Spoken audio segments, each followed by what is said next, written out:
할렐루야. 주 예수 그리스도 이름으로 하나님 말씀 증거하겠습니다.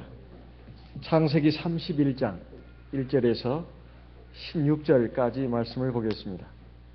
창세기 31장 1절부터 16절까지 말씀을 읽겠습니다. 창세기 31장 1절. 야곱이 들은즉 라반의 아들들의 말이 야곱이 우리 아버지의 소유를 다 빼앗고 우리 아버지의 소유로 인하여 이같이 거부가 되었다 하는지라. 야곱이 라반의 안색을 본즉 자기에게 대하여 전과 같지 아니하더라.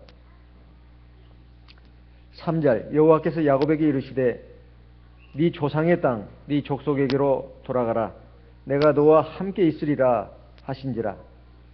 야곱이 보내어 라헬과 레아를 자기 양떼 있는 들로 불러다가 그들에게 이르되 내가 그대들의 아버지의 안색을 본즉 내게 대하여 전과 같지 아니하도다.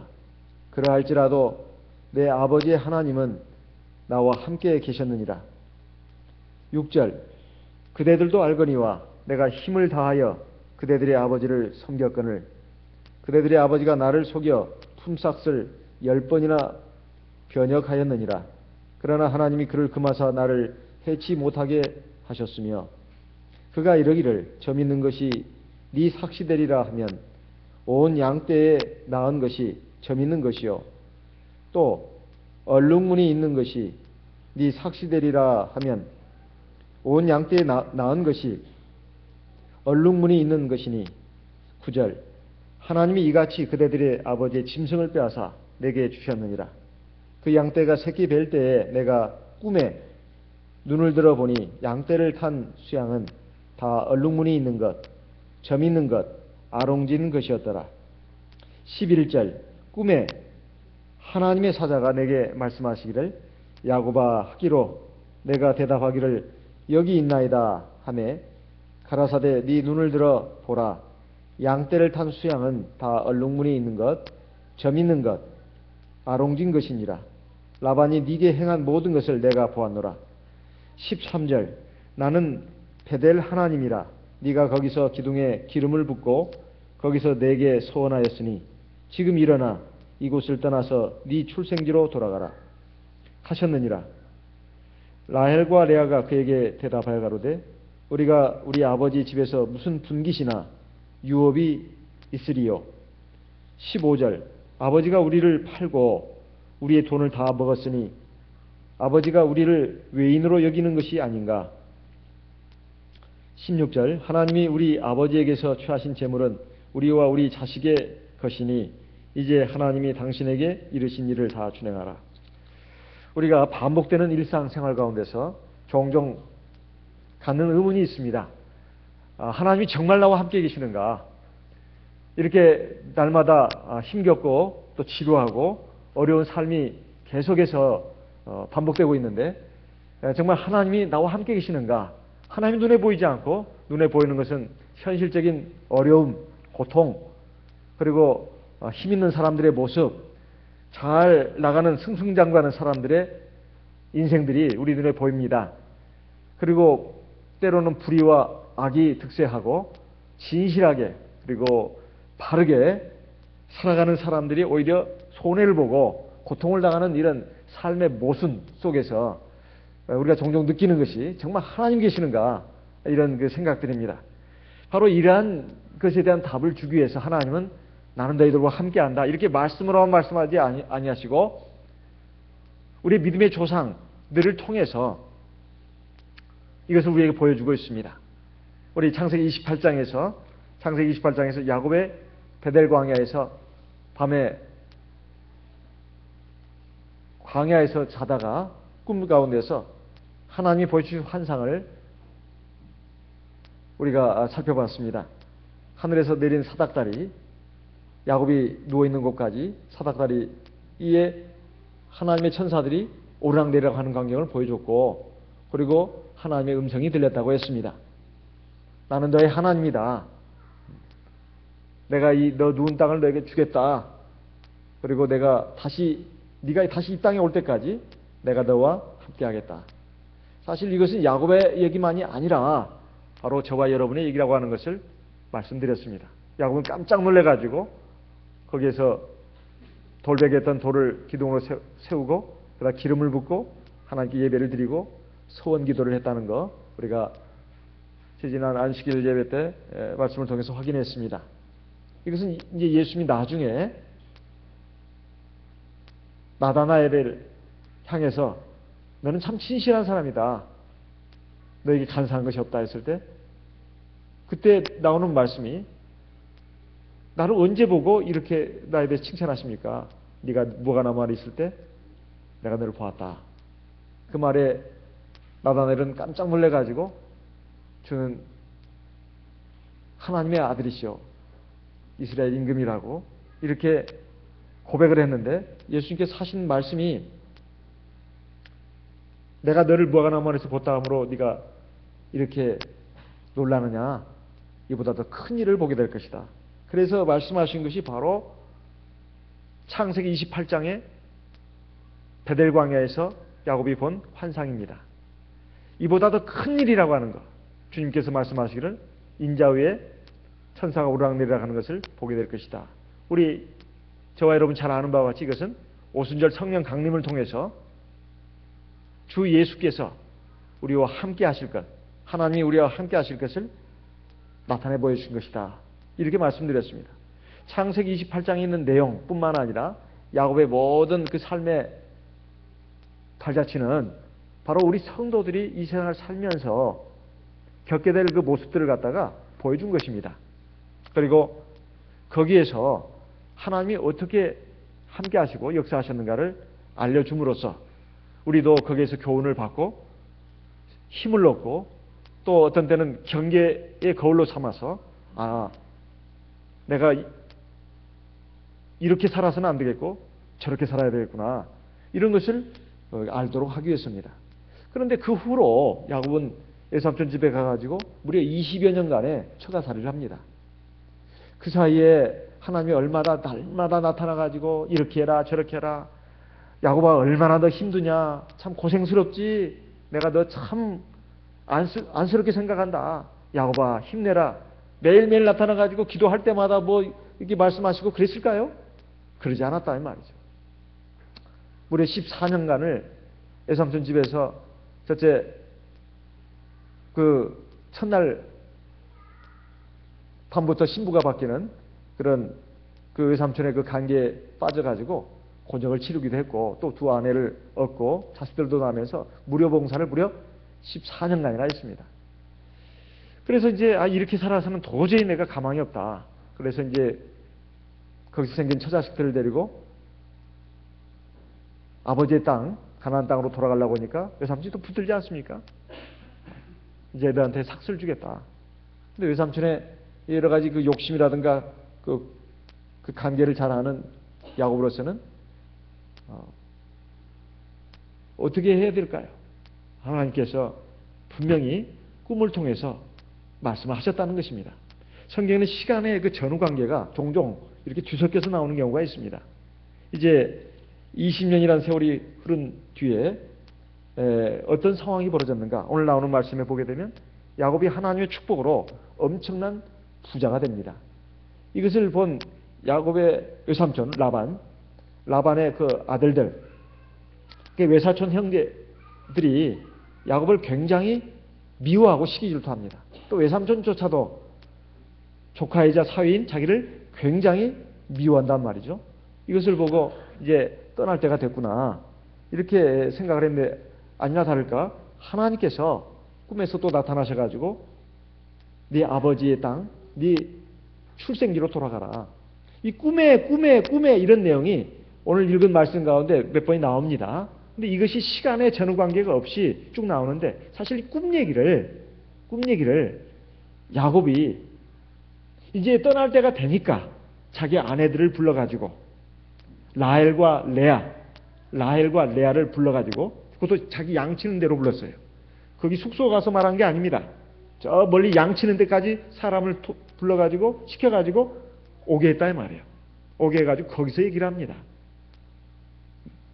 뭐 낱말은 새가 듣고 반말은 쥐가 듣는다 막 그걸 염려했는지 모르겠습니다. 그러니까 그때까지 꿈 얘기를 안 했다는 것입니다. 20년이 지나서야 이제 얘기를 하는 것이다 이 말이에요. 그 꿈을 언제 꿨는지는 정확히 나오지 않습니다만은 어쨌든 그 얘기를 쭉 하는 것입니다. 어쨌든 그러면서 이제 하나님이 약속하신 그곳으로 가게 되는데 오늘 저와 여러분도 마찬가지입니다. 우리가 하나님을 믿고 하나님 나라를 소망하면서 산다 하더라도 사실 하나님이 계신지 또 천국이 있는지 그걸 우리가 육신을 가지고 이 세상에 사는 동안에 얼마나 확실하게 믿을 수가 있을까요? 네? 확고부동하게. 사실 우리가 살아가면서 확실한 뭐가 증거가 있어야 되고 살아가면서 우리가 체험을 해야 하나님에 대해서 그리고 하나님이 약속하신 저 하늘나라 천국에 대해서 우리가 믿음을 갖게 되는 게 아닐까요? 또 거기다 소망을 두지 않겠습니까? 그냥 밑도 끝도 없이 하나님이 나는 너의 하나님이다. 그리고 천국이 있어. 그렇게 한다고 해서 우리가 믿겠냐 이 말이에요. 우리 인간이 그렇게 단순한 존재입니까? 단순한 존재가 아니에요. 이미 에덴 동산에서부터 범죄한 우리 인류의 조상 아담과 하와가 하나님이 그렇게 말씀하셔도 잘 믿지를 못합니다. 마귀의 속임수에 그냥 넘어가가지고 결국 선악과를 따먹고야 말았잖아요. 그 따먹는 날에는 하나님처럼 된다고. 하나님처럼 된다는 그 말에 그냥 욕심이 일어났고 또 하나님처럼 되고 싶다는 그 아주 오만한 그 생각 때문에 결국은 그걸 따먹고야 말았는데 그렇게 해서 얻게 된 것은 자기 죄악의 수치밖에 없었습니다.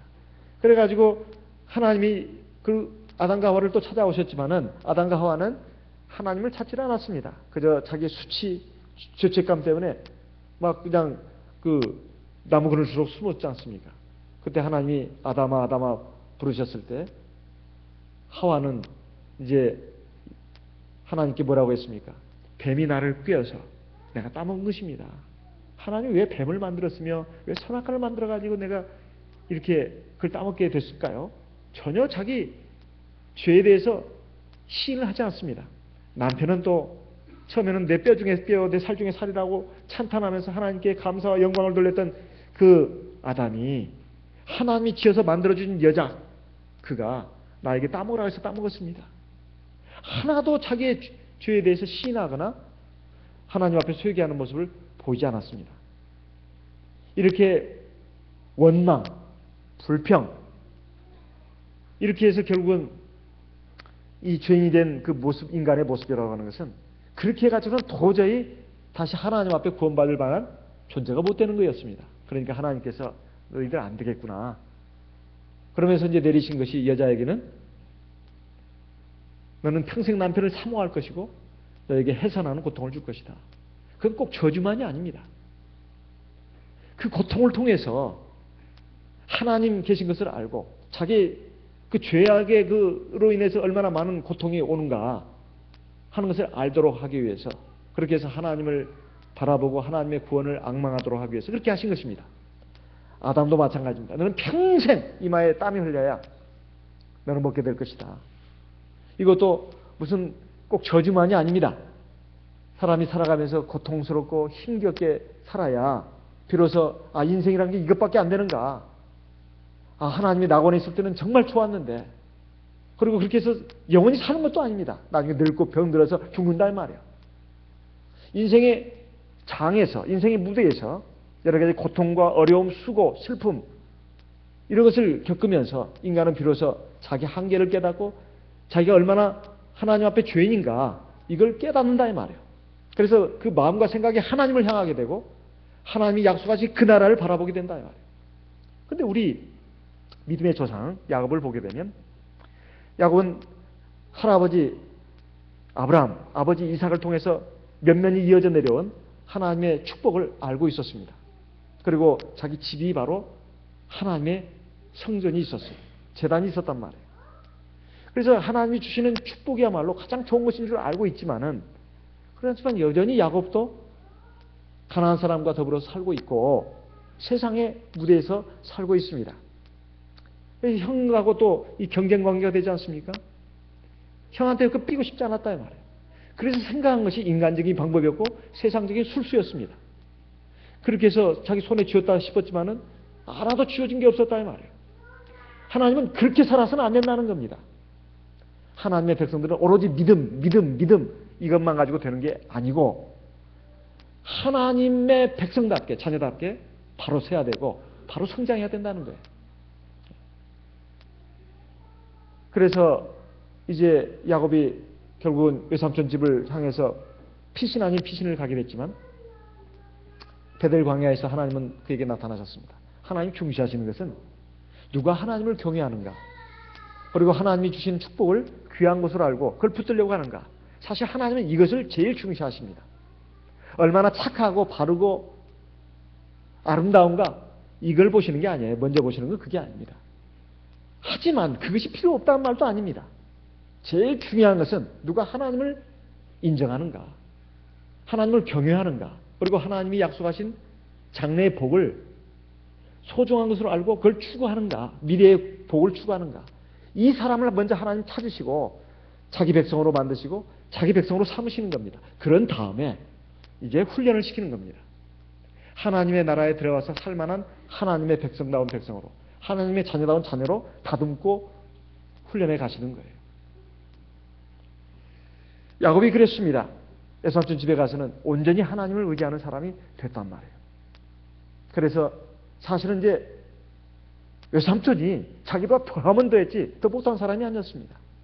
정말 교묘한 술수로 자기를 괴롭히고 힘들게 했다 이 말이에요. 근데 야곱은 거기에 대해서 어떻게 했는가? 그냥 묵묵하게 아주 성실하게 일을 했습니다. 그런데 이것을 보면은 굉장히 참 우리가 그냥 인간적인 눈으로만 본다면 굉장히 어처구니 없는 일입니다. 야곱은 사실 말이 안 되는 소리예요. 지금 이 자기가 얻은 두 아내도 사실은 외삼촌의 딸들입니다. 자기는 또 외삼촌의 조카가 되고 사위가 됩니다. 뭐 사위나 조카나 사실은 외삼촌하고는 굉장히 밀접한 관계 아니겠습니까? 그리고 자기 아내들은 외삼촌의 딸들이니까 이거 보통 관계가 아니단 말이죠. 그런데 어떻게 이렇게 할 수 있냐 말이에요. 야곱으로서는 얼마든지 이의를 제기할 수 있고 항변할 수도 있습니다. 그런데 그렇게 하지 않았어요. 또 그렇게 늘 자기를 괴롭히고 힘들게 하는 외삼촌에 대해서 야곱이 뒤로 좀 널 빼돌릴 수도 있잖아요. 이거 어차피 내가 노력한 대가가 있으니까 내 것은 찾아야 된다고 빼돌릴 수도 있습니다. 근데 야곱은 전혀 그렇게 하지 않았다는 거예요. 전혀. 이것이 참 훌륭한 점입니다. 근데 이것이 야곱이 바보여서 그랬을까요? 야곱이 바보일 수가 없습니다. 그럼 야곱이 어떻게 이렇게 할 수 있었냐 이 말이에요. 하나님을 온전히 믿고 의지했기 때문에 가능한 일입니다. 삶이 그대를 속일지라도 그대 노하거나 슬퍼하지 말라. 러시아의 시인 푸시킨이 그렇게 노래했다고 하는데 삶이 그대를 속일지라도 그대 슬퍼하거나 노하지 말라고 했는데 그것이 그렇게 가능한 이유는 하나님이 살아계시고 하나님이 모든 것을 보시고 나중에 하나님이 다 공의롭게 심판하신다는 믿음이 없으면 불가능한 일입니다. 불가능한 일이에요. 근데 야곱은 그런 믿음을 가졌다는 것입니다. 야곱은 그 과정을 하나님이 그대로 지켜보고 있었고 참다 못한 하나님이 이제 야곱아 이제 너 갈 때가 됐다. 그러니까 이제 야곱이 저희 집으로 가야 되겠습니다 하니까 아이고 너 가지 마라. 내가 지금부터 너한테 삭슬 주겠다. 그랬을 때 야곱이 또 하나님께 묻지 않았겠습니까? 그런 과정들이 사실 성경에는 생략됐다고 봐야 합니다. 야곱이 부르니까 이제부터 네 양은 아롱진 거, 얼룩진 거, 그다음 점 있는 것이 네 양이 될 것이다. 하나님 또 꿈으로 알려주십니다. 그러니까 이제 그 다음날 야곱이 하는 말이 삼촌, 저는 다른 거 바라지 않습니다. 저는 이제 아롱진 거, 점 있는 거, 얼룩무늬 있는 거 그걸 원하겠습니다. 그걸 바라겠습니다. 이 바보 같은 놈. 속으로 삼촌은 퀴즈를 불렸을 겁니다. 이런 멍청한 놈이 다 있나. 그러니까 너는 평생 내 밑에서 살아야 돼. 하지만 하나님이 가르쳐 주신 겁니다. 그래가지고 이제 하나님이 그 방법도 가르쳐 줬을 겁니다. 버드나무, 산풍나무, 신풍나무 이런 것을 살구나무 이걸 가지를 꺾어다가 껍질을 벗기고 양떼들이 와서 먹는 그 개울가에다가 꽂아놔라. 그러면 그것을 보고 양들이 새끼를 뵐 때 점 있는 거, 아롱진 거, 얼룩무늬 있는 것을 새끼를 뵐 것이다. 근데 이것이 우생학적으로 무슨 생리학적으로 생물학적으로 그게 있을 수 없다고 합니다. 이것은 하나님의 특별한 역사입니다. 특별한 역사예요. 그래서 이것이 상징하는 것이 바로 십자가에 달리신 예수 그리스도를 예표하는 것이다. 성경의 모든 이야기들은 우리의 구원과 관련되어 있고 예수님께 초점이 맞춰져 있습니다. 예수님 바로 하나님이시다 이 말이에요. 그래서 하나님만을 바라보고 나갈 때 하나님이 우리 인생의 장 가운데서도 함께 하시고 축복하신다. 이걸 우리에게 깨우쳐주기 위해서 그렇게 하신 것입니다. 뭐 양 새끼 많이 낳고 염소 새끼 많이 낳고 뭐 그렇게 부자 되고 그거 알려주려고 한 것이 아니라 정말로 야곱이 어떻게 해서 부자가 됐는가. 그냥 자기 힘으로 자기 꾀로 자기 노력으로 부자가 되면 그건 별로 의미가 없어요. 자기가 노력해서 자기가 하나님을 멀리하고 하나님 무시하고 하나님과 상관없이 자기가 노력해서 자기 꾀로 의지로 노력해가지고 성공한다 한들 그거 오래 못 갑니다. 그리고 하나님과 인정하시는 성공이 아니에요. 그 바람처럼 사라진다 이 말이에요. 하지만 하나님을 믿고 의지해서 하는 것은 하나님이 주신 축복입니다. 하나님의 백성들은 세상 사람과 동일하게 살아서는 안 된다는 거예요. 이걸 알려주신 것입니다. 그런데도 여삼촌은 이거 봐라 이거 이럴 리가 없는데 그래가지고 다음부터는 내가 지금 취소한다. 이제는 접 있는 것을 양떼들이나 염소떼들이나 접 있는 것이 나올 때 그것이 네 삭시 될 것이다. 그러면 하나님이 어떻게 역사하셨는지 하나님이 역사하셔가지고 야곱이 치는 여삼촌의 양떼들, 염소떼들이 새끼를 낳으면 전부 다 점 있는 새끼들이 난다 이 말이에요. 이거 하나님의 특별한 역사입니다. 이것을 우리에게 보여주시는 것은 뭐냐? 우리의 믿음의 조상 야곱, 나중에 이스라엘로 이름이 바뀝니다. 우리도 그렇게 살아야 된다는 거예요. 우리도 그렇게 살아야 된다는 거예요. 근데 외삼촌은 참 이런 아주 보통 인물이 아닙니다. 아마 이것이 드라마로 내놓는다면 우리는 전부 다 손가락질하면서 저 악인 같으니라고. 우리는 막 그냥 분개할 겁니다. 악인이 나와서 득세하고 이렇게 막 설치고 그 주인공은 막 그 악인에게 고통을 당하고 손해보고 그러면 우리는 가슴이 아파서 더 못 봅니다. 채널을 돌려야 되지. 그런데 하나님이 보고 계셨다 이 말이에요. 그래서 하나님이 그걸 다 보고 계시면서 역사하셨다는 겁니다. 그래서 성경에는 우리가 정말로 여기서 우리에게 알려주신 것이 뭐냐. 첫째, 야곱이 베델광에서 본 꿈은 그냥 꿈으로 끝난 것이 아닙니다. 오늘 저와 여러분에게도 마찬가지입니다. 요한복음 14장을 보겠습니다. 요한복음 14장. 요한복음 14장. 요한복음 14장 16절 같이 읽어보겠습니다. 요한복음 14장 16절 같이 읽겠습니다.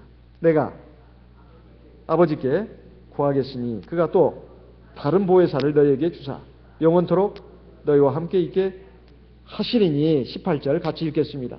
내가 너희를 고와 같이 버려두지 아니하고 너희에게로 오리라. 20절 같이 읽겠습니다. 20절 그날에는 내가 아버지 안에 너희가 내 안에 내가 너희 안에 있는 것을 너희가 알리라. 여기 보혜사가 뭐죠?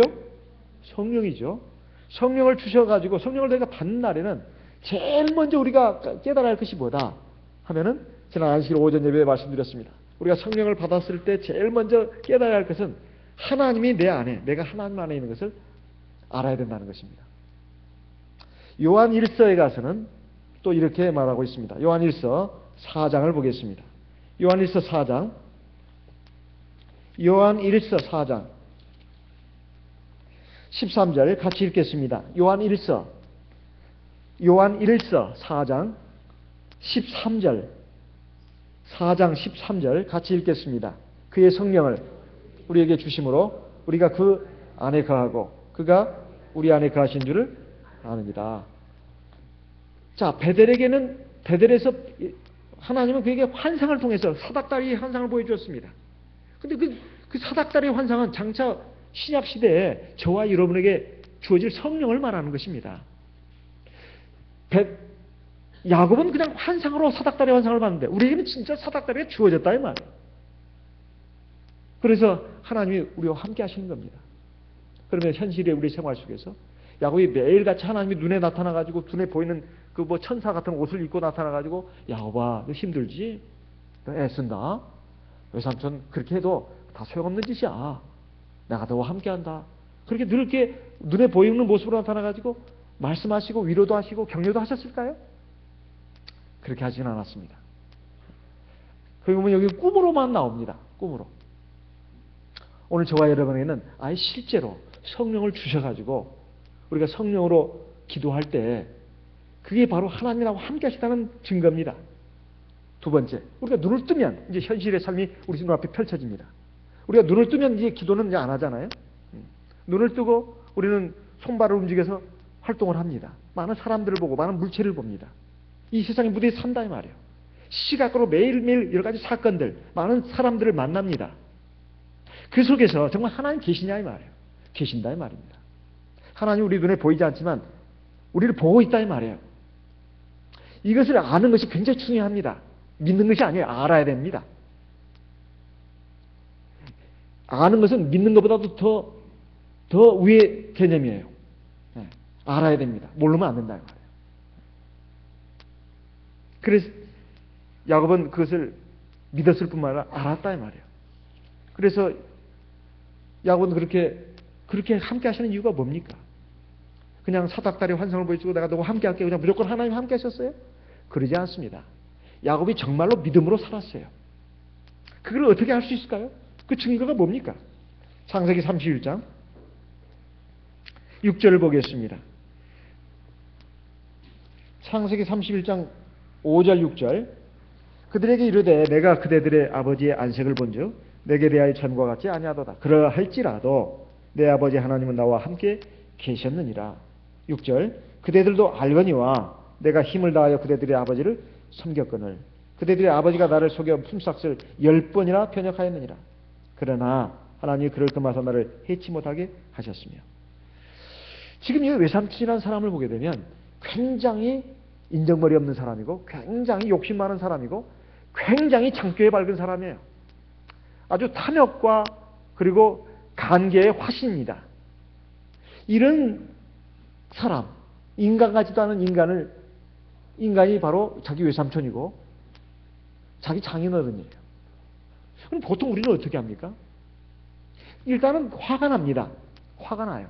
그리고 기분이 나빠요. 그리고 우리는 그 사람에 대해서 어쨌든지 이 사람을 가만둬서는 안 되겠다. 그래가지고 이제 인간적인 방법을 많이 쓰죠. 막 외삼촌이 따진다거나 아니면 외삼촌에게 막 가서 상을 뒤엎으면서 막 행패를 부린다거나 상을 꽝 치고 문을 꽝 닫고 나간다거나 심지어는 외삼촌 멱살을 잡고 또 흔들 수도 있는 거 아니겠습니까? 근데 야곱은 전혀 그러지 않았어요. 에베소서 6장을 보겠습니다. 에베소서 6장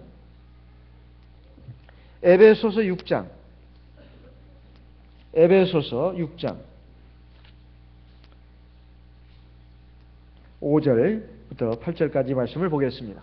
에베소서 6장 5절부터 8절 종들아 두려워하고 떨며 성실한 마음으로 육체의 상전에게 순종하기를 그리스도에게 하듯 하여 눈가림만 하여 사람을 기쁘게 하는 자처럼 하지 말고 그리스도의 종들처럼 마음으로 하나님의 뜻을 행하여 단마음으로 섬기기를 주께 하듯 하고 사람에게 하듯 하지 말라. 8절 같이 읽어보겠습니다. 이는 각 사람이 무슨 선을 행하든지 종이나 자유하는 자나 저에게 그대로 받을 줄을 알미니라. 여기 특히 8절에 보면 아주 대단히 중요한 말씀이 있습니다.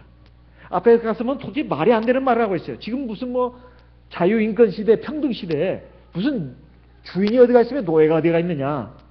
이건 시대에 맞지 않는 말이다. 이렇게 생각하기 쉽습니다. 그럴까요? 사실 사회 제도를 보게 되면 어디에 가나 장이 다 있습니다. 장이 있어요.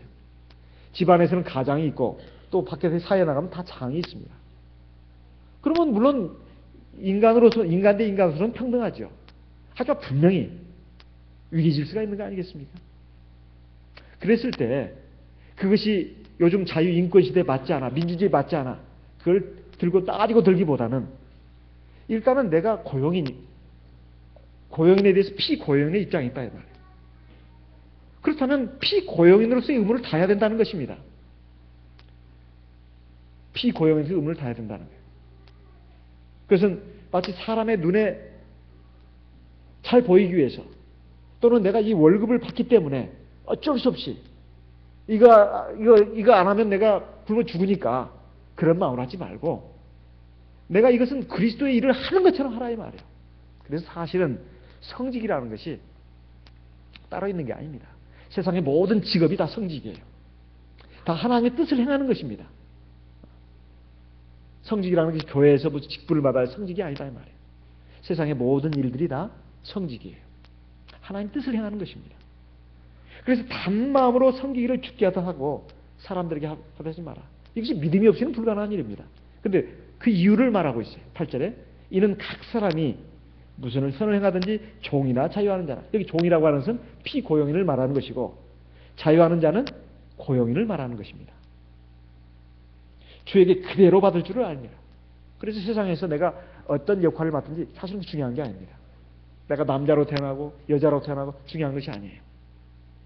내가 세상에서 상류계층에 있느냐 중류계층에 있느냐 하류계층에 있느냐 중요한 거 아닙니다. 어떤 계층에 있고 어떤 위치에 있든 간에 거기서 내 본분을 다 잘하면 하늘나라 가서는 완전히 역전현상이 벌어질 겁니다. 9절을 읽어볼까요? 9절 상전들아 너희도 저희에게 이와 같이 하고 공가를 그치라. 이는 저희와 너희의 상전이 하늘에 계시고 그에게는 외모로 사람을 취하는 일이 없는 줄 너희가 알미니라. 이제 종들에게만 말하는 것이 아닙니다. 상전들에게도 말했습니다. 상전들은 주로 부리는 사람이고 사회적으로 모든 세상의 어떤 삶의 위치에서 위의 계층에 있는 사람들을 말합니다. 사람 부리는 위치에 있는 사람을 말해요. 이런 사람들 함부로 사람을 아랫 사람이라 해서 대하면 안 된다는 거예요. 존중하라 이 말이에요. 존중하라. 왜냐하면 너도 네가 부리는 사람과 마찬가지로 네 위에 심판자가 계신다는 거예요. 그러니까 하나님은 절대 네가 지금 상전이라 해서 너를 더 높게 보고 네가 부리는 밑에 사람이라 해서 낮게 보고 그게 아니야. 하나님 절대로 사람을 외모로 취하지 않아. 이 말씀에서 우리가 종합적으로 내리는 우리가 주어지는 결론은 뭡니까?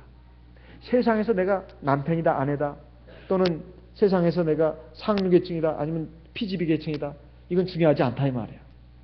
거기서 내가 어떤 역할을 하냐 이게 참 중요하다 이 말이에요. 근데 세상의 삶은 굉장히 참 이게 어렵습니다. 왜냐하면 항상 경쟁이 있고 시기 질투가 있다 이 말이에요. 직장에서 보면 부하 직원은 어떻게든지 그 상사를 딛고 올라가려고 하고 또 동료 직원들끼리도 서로 경쟁을 하고 시기 질투합니다. 이것이 세상의 삶의 모습이다 이 말이에요. 근데 이것이 그런 사람은 어리석은 사람이다 이 말입니다. 어리석은 사람이다. 왜냐하면 하나님이 다 보신다 이 말이에요. 그래서 사실 2인자로 있을 때 1인자를 잘 섬기는 것이 사실 그 사람이 1인자입니다. 우리가 성경의 원리를 말씀을 놓고 본다면 세상에서는 2인자인지는 몰라도 1인자가 꼭 빛나는 것 같아도 그게 아니다 이 말이에요. 하나님 나라 가면 1인자보다 2인자가 1인자가 되는 경우도 많습니다. 그러니까 교회에서 또는 가정에서 또는 사회에서 세상에서 내가 꼭 1인자가 되려고 노력할 필요가 없어요. 이거 우리가 마음에 둬야 합니다. 내가 꼭 1인자가 돼야 된다. 그렇게 생각할 필요가 없어요. 내가 1인자가 되는 것도 자연스럽게 돼야 합니다. 근데 그걸 억지로 1인자를 끌어내리고 내가 1인자가 되려고 한다. 이건 큰 화가 옵니다. 그러면 모든 것이 다 무너져 버려요. 그 2인자도 죽는 것이고 1인자도 죽는 겁니다. 그 단체가 죽는 거예요. 가정이 망하는 것이고 교회가 망하고 세상이 망하는 겁니다. 그래서 우리가 이런 점들을 우리가 알아야 되겠어요. 그래서 잠언의 14장 30절에 보면 이렇게 말씀하고 있습니다. 잠언 14장 30절 말씀을 보겠습니다. 잠언 14장 30절 같이 읽어보겠습니다. 잠언 14장 30절 잠언 14장 30절 마음의 화평은 육신의 생명이나 시기는 뼈의 썩음이니라. 여기 보면 마음의 화평과 시기는 이건 연결되지 않는 개념입니다. 근데 왜 마음의 화평과 시기를 지금 대조해서 말하고 있을까요? 이 마음의 화평은 무슨 뜻일까요? 시기에 반대되는 개념이에요. 시기하지 않는 사람의 마음을 말하는 겁니다. 남을 시기 질투하지 않는 사람의 마음은 늘 평안합니다. 그리고 내가 제2인자에 있고 섬기는 자의 위치에서도 항상 열등감 느끼지 않아요. 이건 내가 당연히 할 일이라고 생각한다 이 말이에요. 사실은 하나님이 그걸 주목하시는 겁니다. 근데 시기는 항상 남을 의식합니다. 저 사람이 나보다 더 나은 사람이다. 나보다 더 좋은 위치에 있다. 남들이 저 사람만 주목하고 나는 주목하지 않아. 그러니까 항상 이 주목받기를 좋아하는 사람은 마음속에 늘 시기 질투가 있게 돼 있어요. 그러면 뼈가 썩는다는데 그 사람 뼈가 썩는다는 뜻입니다. 사람에게 있어서 뼈는 중심입니다. 사람 뼈가 썩으면 그 사람은 무너지는 거 아니겠어요? 그리고 상대방도 무너지게 하는 것입니다. 근데 마음의 화평은 시기가 없는 마음을 말합니다. 이건 육신의 생명이 된다. 이렇게 말하고 있습니다. 그런데 야곱은 하나님을 믿었기 때문에, 그리고 하나님 앞에서 하나님이 모든 걸 보시고 자기가 함께한다고 했으니까 이걸 철두철미 믿었다 이 말이에요. 그러니까 이 말도 안 되는 이 현실 앞에서 그 현실을 이길 수가 있었던 것입니다. 사실 사람이 끝을 봐야 압니다. 그 중간은 결론이 아니에요. 그 마지막이 좋아야, 끝이 좋아야 끝에 웃는 자가 승리하는 자라고 말하지 않습니까? 그 중간을 보고 이겼다고 말하지 않아요. 우리 인생도 결말을 봐야 합니다. 인생의 결말은 하나님이 주고 있습니다. 그리고 그 앞에서 하나님의 백성으로서, 하나님의 자녀로서 어떠한 모습으로, 어떠한 마음으로, 어떠한 자세로 하느냐에 따라서 하나님이 그에게 승리의 면류관을 주시기도 하고 패배의 구렁텅이로 빠지기도 합니다. 우리가 이것을 꼭 알아야 되겠습니다. 꼭 알아야 되겠어요. 야곱은 이렇게 해서 이제 하나님이 자기에게 떠나라고 했다. 그래서 자기 아내들을 불러가지고 얘기를 하는 것입니다. 지금까지 자초지정을 얘기하는 거예요. 지금까지 아내들에게 한 번도 그 얘기를 한 적이 없습니다. 이제 20년이 세월이 흐른 뒤에야 이제 여기를 떠나게 된다 했을 때 말했습니다. 그랬을 때 그 아내들이 한 말을 보면 뭐라고 합니까? 여보, 당신 말이 맞다고. 우리 아버지가 말이요, 우리를 팔았다고. 그래가지고 돈을 먹었다고. 이게 세상에 돈을 먹었다는 말이 나오네요. 이거 요즘 쓰는 말인데. 돈을 먹었다고, 우리 돈을 먹었다고 나옵니다. 15절에, 창세기 30장 15절에 보면 아버지가 우리를 팔고 우리 돈을 다 먹었으니 아버지가 우리를 외인으로 여기는 것이 아닌가. 그러면서 하나님이 우리 아버지에게서 취하신 재물은 우리와 우리 자식의 것이니 이제 하나님이 당신에게 이르신 일을 다 준행하라. 지금 야곱의 훌륭한 점은 바로 이겁니다. 하나님이 지금 명하셨고 하나님 뜻이 확실하다고 생각하니까 자기 아내들에게 상의를 한 겁니다. 이 아내들도 다 100% 찬성을 한 거예요. 그렇다고 지금까지 이렇게 아버지를 지켜보니까 이 아버지는 이건 완전히 욕심장이라고. 우리를 갖다 팔고 그 돈을 먹었다고 다. 우리를 또 외인으로 한다 이거예요. 외인으로. 그러니까 하나님이 당신에게 명하신 것을 당신 그대로 준행하라고. 이건 다 하나님이 우리에게 주신 것이라고. 우리와 우리 자식들의 것이라고. 이렇게 같이 나가는 걸 알 수가 있습니다. 자, 이러한 과정이 왜 이렇게 일어났는가? 다 야곱을 연단하고 훈련하기 위해서입니다. 사실 야곱은 이런 과정을 통해서 하나님의 백성다운 백성으로, 자녀다운 자녀로 다듬어져가고 완성되어 나가는 것입니다. 그리고 이러한 그 과정을 통해서 야곱은 정말로 부자가 됐고 하나님이 축복하신 그 재물로 부자가 됐습니다. 그리고 이제 하나님이 약속하신 그곳을 향해서 가는 것입니다. 그래서 이런 그 과정들이 다 하나님의 선을 이루시기 위한 하나의 과정이었다. 이걸 알 수가 있습니다. 그래가지고 이 야곱이 자기 아내들을 불러가지고 하나님의 뜻을 전하면서 했을 때 그 아내들도 동의를 한 것입니다. 이것을 통해서 알 수 있는 것은 야곱이 이러한 그 과정을 거치지 않았다면 하나님의 백성다운 백성으로 다듬어지지 않았을 것입니다. 그리고 하나님의 자녀다운 자녀로 성장할 수가 없었을 것입니다. 그리고 그 아버지가 계신 땅, 하나님이 약속하신 땅을 향해서 가려고 하지도 않았을 겁니다. 하나님이 이제 이렇게 축복을 하셨으니까 이제는 뭐 그대로 살아도 되는데 또 고향 땅에 간다는들 또 형이 그 분노의 칼날을 갈고 있지 않습니까? 근데 어쨌든 외삼촌이 지금 안식이 달라졌어요. 그리고 외사촌 형제들이 자기들 막 미워합니다. 이것이 견딜 수가 없는 거예요. 그래가지고 결국은 이제 하나님이 거기에 또 역사를 하신 것이죠. 그러니까 그런 지금 환경이 됐습니다. 그래가지고 결국 이제 하나님이 또 명하시고 해서 그 가나안 땅을 향해서 가게 됐는데, 야곱에게 이런 시련이 없었다면 고향 땅에 갈 그 엄두를 내지 못했을 겁니다.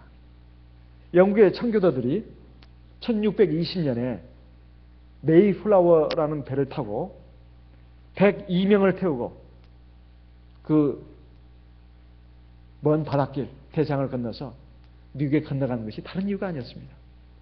종교적인 박해, 영국이 이제 영국의 그 성공에 국교가 이제 영국의 황제에 의해서 그게 국교로 선언되면서 개신교가 아주 핍박을 받았습니다. 그래가지고 종교의 자유를 찾아서, 신앙의 자유를 찾아서 우리가 자유롭게 신앙생활을 하자 해가지고 건너간 사람들이 바로 미국의 조상이 된 바로 청교도들입니다. 어쩔 수 없는 그 환경, 가고 싶어서 간 건 아닙니다. 어쩔 수 없이 간 것이죠. 그렇지만 오늘날 미국이 대단한 나라가 됐는데 가서도 하나님께 예배드리는 것을 우선으로 했고, 하나님을 의지하면서 농사도 짓고, 그렇게 해가지고 오늘날 세계 최대의 강대국을 이루는 그런 선조들이 된 사람들이 바로 영국의 청교도들이었습니다. 요셉도 마찬가지입니다. 요셉도 마찬가지. 창세기 45장 5절에 보게 되면 요셉의 형들이 요셉을 알아보고 이제 벌써 둘둘 무서워 떨 때 요셉이 말하기를, 형님들이여 두려워 마십시오. 형님들이 나를 이곳에 보낸 것이 아니라 하나님이 나를 이곳에 보냈습니다. 이렇게 말했습니다. 그래서 우리가 인생을 살아가면서 나의 원수도 있을 수 있고 또 여러 가지 곤란과 환난, 핍박이 있을 수 있습니다. 그것이 나로 하여금 하나님 앞에 바로 서게 하고 또 하나님이 원하신 방향으로 인도해서 결국 하나님의 큰 뜻을 이루는 그런 밑거름이 될 수도 있습니다. 시편 119편을 보겠습니다. 시편 119편 73절, 시편 119편 73절. 주의 손이 나를 만들고 세우셨사오니 나로 깨닫게 하사 주의 계명을 배우게 하소서. 시편 119편입니다. 74절. 주를 경외하는 자가 나를 보고 기뻐할 것은 내가 주의 말씀을 바라는 영광이다. 75절 같이 읽겠습니다. 여호와여, 내가 알거니와 주의 판단은 의로우시고 주께서 나를 괴롭게 하심은 성실하심으로 말미암습니다. 주의 손이 나를 만들고 이렇게 되어 있습니다. 나를 세우셨다. 주의 손이 나를 만들고 세우셨는데 뭘 가지고 만들었다는 말일까요? 주의 계명으로, 주의 말씀으로 나를 만들고 나를 세웠다는 거예요. 그런데 어떤 걸 통해서? 나를 괴롭게 하는 걸 통해서. 그래서 가정적으로 또는 세상적으로 여러 가지 괴로움을 당하고 참 힘든 일을 당하는 것을 통해서 하나님 그때마다 많이 나에게 말씀하시는 겁니다. 때로는 위로의 말씀도 주시지만 때로는 경계의 말씀도 주시는 거예요. 그 사건 속에 하나님의 말씀이 들어있어요. 여기서 나를 괴롭게 하시면 주의 성실하심으로 말미암다 이렇게 되어 있습니다. 야곱이 또 얼마나 괴로웠을까요? 외삼촌 집에서 말도 안 되는 그 현실 앞에서 얼마나 참 한숨이 나오고 얼마나 참 절망이 됐을까요? 이 많은 자식들, 그리고 이 처자식들을 먹여 살리려면 어떻게 할 것인가? 그리고 언제 나는 내 집을 이룰 것인가? 아주 참 막막했습니다. 그렇지만은 하나님이 함께 하셨습니다. 그리고 그 결론이 뭡니까? 결국 하나님이 주신 축복으로 말미암아서 많은 양떼를 거느리고 아버지의 약속하신 그 하나님 아버지가 약속하신 그 땅으로 가는 거 아니겠습니까? 우리도 마찬가지입니다. 우리가 이 세상을 살면서 여러 가지 하나님이 여러 가지 이 일로 나를 괴롭게 하시고 힘들게 하시는 것은 하나님의 계명으로 하나님 말씀으로 나를 바로 세우기 위해서입니다. 나를 만들기 위해서라 이 말이에요. 하나님의 백성으로 하나님의 자녀로 바로 세우고 만들기 위해서입니다. 그리고 우리 소망을 하나님과 하나님 나라에 두기 위해서예요. 그런 역사가 야곱의 뿐만 아니라 야곱의 후손들인 저와 여러분에게도 지금 나타나고 있습니다. 이것을 우리가 믿음의 눈으로 보고 받아들이고 그리고 순종하는 것이 바로 복받는 길이다 하는 것을 이 시간 주신 말씀을 통해서 우리가 받았습니다. 우리 다 같이 기도하겠습니다. 내 가정을 위해서 기도하고 우리 교회를 위해서 기도하겠습니다. 다 같이 기도하겠습니다.